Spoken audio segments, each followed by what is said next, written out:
ఎట్లా చూస్తారు? అభివృద్ధి, అభివృద్ధి అంటూ 1,50,000 కోట్లు పెట్టి చేపిస్తామని అంటున్నారు. కానీ గత ప్రభుత్వంలో చూస్తే పైలట్ ప్రాజెక్ట్ కింద తీసుకొని ఇంత చక్కగా చేశారు. ఎట్లా చూస్తారు?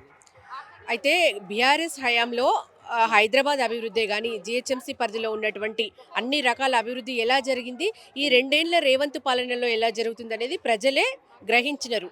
ఇవాళ మూసీ పరివాహక ప్రాంతం ఏదో శుభ్రం చేస్తా మూసీ దగ్గర పెద్ద పెద్ద భవంతులు కట్టి ఏదో ఏదో గాంధీ విగ్రహాలు పెట్టమని ఎవరన్నారండి? ఇవాళ పేదల గృహాలే కావచ్చు, మధ్యతరగతి వాసులు కలలుగన్న ఈ ఇండ్లే కావచ్చు, అవన్నీ కూలగొట్టుకొని ఇవాళ ఏదో ఆయన కలల సౌధం, ఆయన రియల్ ఎస్టేట్ వ్యాపారం కోసం ఇలా ప్రజలను పీడిస్తూ ఒక రాక్షస పాలన చేస్తున్న రేవంత్ రెడ్డి గారికి బుద్ధి చెప్పడానికి ప్రజలంతా సిద్ధంగా ఉన్నారు. ఆయన ఏ ఒక్క రోజు కానీ ప్రజలను కానీ ఈ మూసి పరివాహక ప్రాంతాన్ని కానీ పట్టించుకున్న రోజు లేదు. మరి ఇవాళ ఎక్కడైతే సెంటర్‌లో మధు రిడ్జ్ పార్క్ అని కొన్ని సెంటర్ ప్లేసెస్ ఉన్నాయో అవి ఒక రియల్ ఎస్టేట్ దందా నిర్వహించడానికి అదేదో డెవలప్‌మెంట్ పేరుతో ప్రజలను పీడించుకుంటా ఒక రాక్షస ఆనందం పొందుతున్న రేవంత్ రెడ్డి గారికి త్వరలోనే ప్రజలు గుణపాఠం చెప్తారు. నిజంగా ఈ 2 ఏండ్ల పాలనలో హైదరాబాద్ అభివృద్ధి వెనుకబడ్డదనే చెప్పొచ్చు.